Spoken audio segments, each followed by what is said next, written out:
Pada masa penjajahan Belanda, sistem kerja rodi atau kerja paksa menjadi salah satu bentuk penindasan yang paling kejam terhadap rakyat Indonesia.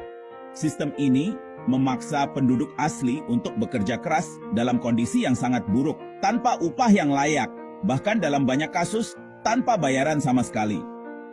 Salah satu contoh paling terkenal adalah proyek pembangunan Jalan Anyer Panarukan yang dilaksanakan antara tahun 1808 hingga 1811 di bawah pimpinan Gubernur Jenderal Belanda Herman Willem Daendels. Jalan sepanjang 1000 km ini dirancang untuk memperlancar mobilitas pasukan kolonial dan barang-barang dari Jawa ke Bali dan Madura. Namun bagi rakyat Indonesia, proyek ini menjadi mimpi buruk. Mereka dipaksa bekerja tanpa ampun, mengangkut material berat, dan membangun jalan dalam kondisi yang sangat buruk. Pekerja tidak hanya diperlakukan dengan kasar, tetapi juga dipaksa bekerja tanpa perlindungan, makanan, atau obat-obatan. Akibatnya, diperkirakan sekitar 12.000 jiwa melayang dalam proyek ini. Namun, ada cerita lain yang jarang terdengar. Pemerintah kolonial Belanda sebenarnya menganggarkan 3.000 ringgit untuk membayar para pekerja. Tetapi banyak dana ini yang tidak sampai ke tangan para korban kerja paksa. Pejabat lokal dan bupati yang seharusnya mengelola anggaran ini justru mengkorupsinya, sehingga penderitaan rakyat semakin berat. Rakyat yang seharusnya menerima upah justru semakin miskin dan melarat.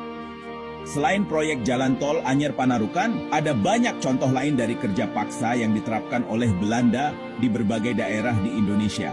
Salah satunya adalah sistem kerja rodi di perkebunan. Di berbagai wilayah, seperti di Sumatera dan Jawa, rakyat dipaksa bekerja di perkebunan yang dikelola oleh perusahaan kolonial Belanda. Mereka bekerja di kebun karet, kopi, dan tembakau di bawah pengawasan yang ketat. Pekerjaan ini juga dilakukan tanpa upah yang layak, bahkan seringkali mereka hanya diberikan makanan seadanya sebagai pengganti uang. Salah satu bentuk kerja paksa yang lebih dikenal adalah kerja rodi untuk proyek pertambangan, di mana rakyat dipaksa untuk bekerja, menggali dan menambang biji timah atau batu bara dengan peralatan yang sangat sederhana. Tidak jarang mereka bekerja di bawah ancaman hukuman berat jika tidak memenuhi kuota atau tidak dapat bekerja dengan cepat. Kondisi kerja yang keras ini seringkali menyebabkan banyak orang jatuh sakit dan meninggal dunia akibat kelelahan atau kecelakaan. Sistem kerja paksa ini juga sangat mempengaruhi kehidupan sosial dan ekonomi masyarakat. Selain penderitaan fisik, kerja rodi menurunkan kualitas hidup masyarakat yang sudah terbebani dengan kemiskinan.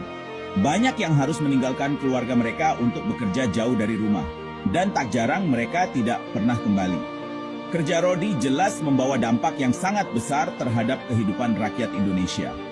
Selain mengakibatkan eksploitasi yang sangat besar, rakyat juga harus berjuang melawan kemiskinan yang semakin dalam. Keluarga-keluarga kehilangan kepala keluarga yang dipaksa bekerja keras atau bahkan tewas dalam perjalanan atau akibat kerja paksa. Pada saat yang sama, ketidakadilan ini memperburuk ketimpangan sosial dan ekonomi, memperdalam kemiskinan di banyak daerah. Namun tidak hanya dampak negatif yang ditinggalkan oleh kerja rodi.